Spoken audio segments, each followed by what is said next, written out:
This is live stream shopping, one of the hottest trends in China.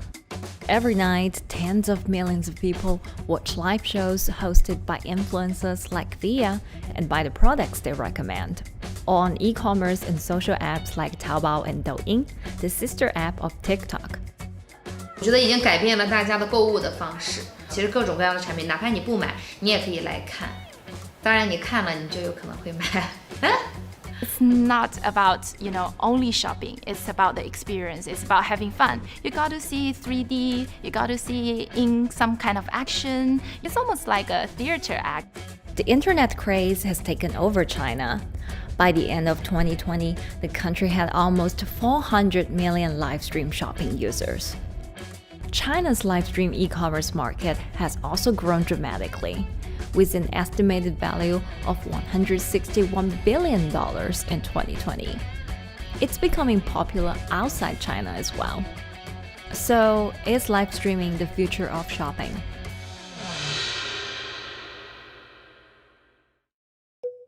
Live streaming is not a new thing. In China, it started in 2015 with the rollout of 4G, and it was first used for entertainment and socializing. Many live streamers performed for their followers or chatted to them, making money by receiving virtual currency and gifts. In the West, live streaming is mainly the domain of avid gamers. In China, it's broken into e-commerce. China actually has a very big e-commerce empire, so it uses these super apps, what we call that you have payment, you have search of information, you have recommendation system, and you have huge amount of goods available on the platform, and as well as a lot of consumers. So with this advantage, they merge these features of live streaming to make the influencers actually sell goods. Here is a perfect choice: nice neutrals, beautiful print, nothing overwhelming, and the warmth and comfort of flannel. This is item number. Traditional TV shopping involves a one-way direction, whereby a host introduces a product, demonstrates certain things, and say, call this number or something. But live stream shopping is live. That in itself is a very, very big difference that causes different psychology. And live stream shopping is a very entertaining way of actually engaging someone else. When you shop, actually, this live streaming video will continue. It will minimize into a corner, and you can buy the items and pay all on the same app. And after that, the live streaming screen will just enlarge by itself, and the promoter will come back to screen. So it's very convenient. Taobao, one of China's biggest e-commerce platforms owned by tech giant Alibaba, added a live streaming function in early 2016. In the following years, other e-commerce and social platforms like JD and Douyin also integrated this feature. 开头的时候还是有很多的挑战的，对画面的这个流畅，然后是否能够很真实的去还原商品，它其实在这个上面是有很高的这个门槛跟技术的这个卡口在的。不管是我们的这个用户的接受度，还是商家的这个上手的这个难度都很高，但是这几年下来，基本上难点在不断被突破的。Over $70 billion worth of goods was sold via live stream on Taobao in the year through March 2021. Latest surveys show that over 60% of live stream users in China were watching shopping shows, and over 65% of them shopped at least once via live stream. In 2020, live stream shopping got a huge boost during the pandemic, when millions of people were in lockdown and many retailers were pushed online. People, during the lockdown, felt like there's a need for more social interactions. This live platform creates an interesting kind of environment that gives people the sense that I'm actually interacting with you. And then live stream shopping brings in a lot more variety of things that people could buy and satisfy, the sense of losing control, especially during the pandemic. At the heart of this craze are the top influencers who have tens of millions of followers and sell products worth millions of dollars every night. They often use their star power to get bargains from retailers, which in turn boosts their own sales and influence. So if you think about China's live streaming, you have to know the king and queen of the influencers. The queen of live streaming, Via, she is actually having the biggest viewership and the biggest sales volume for a long time on Taobao platform. She can sell everything from like Gucci sunglasses, lipsticks, homes and cars. One time she offered her followers to go on a Tesla ride with her, and she even, for once, sold a rocket launch in her live streaming room for 40 million yuan. 接下来我们真的要上火箭。 The king would be Li Jiaqi, more widely known as Lipstick's brother. He used to be a cosmetic sales before he turned into live streaming e-commerce, and he knows a lot about the cosmetics. So he's the one that will actually put the lipsticks on himself when he's on the show.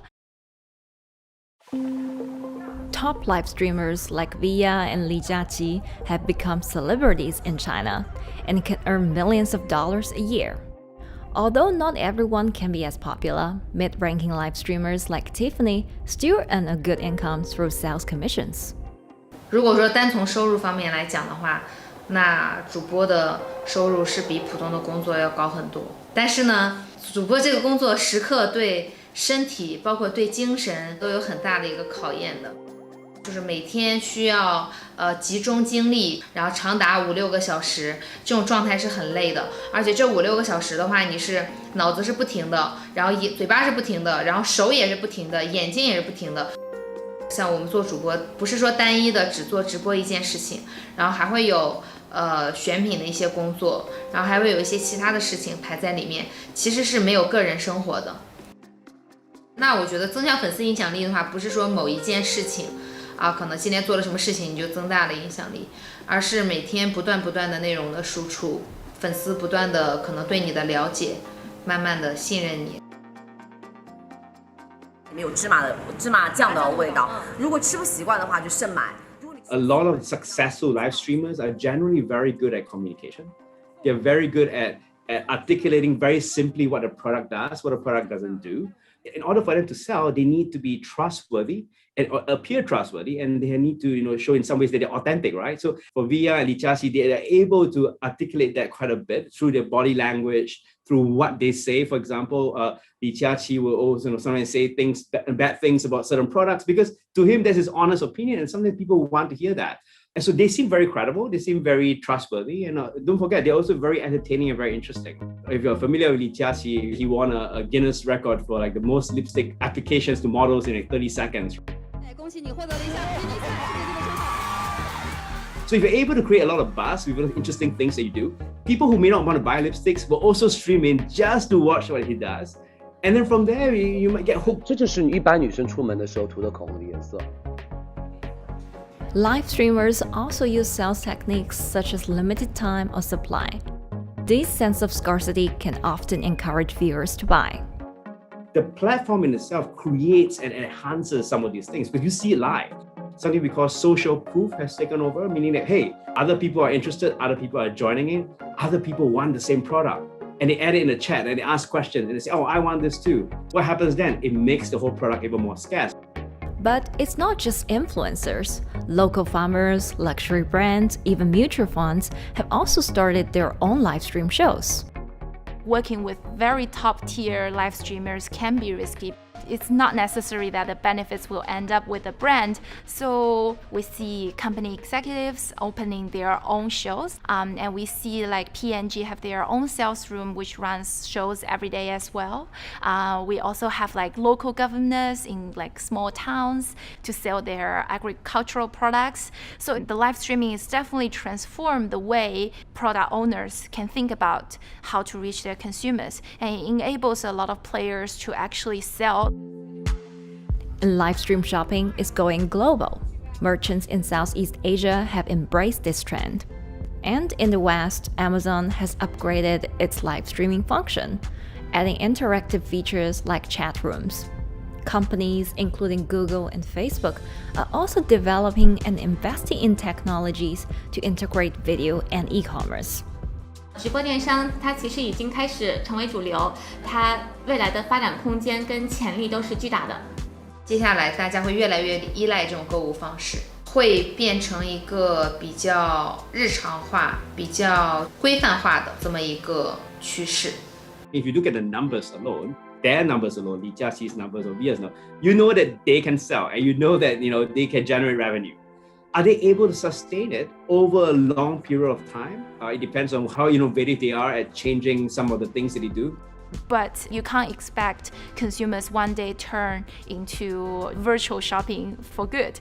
There will be the nature of us that crave to go into the store, to touch the goods and actually wear it and see how it looks like and walk around in that with our friends. And those things wouldn't be replaceable with live streaming.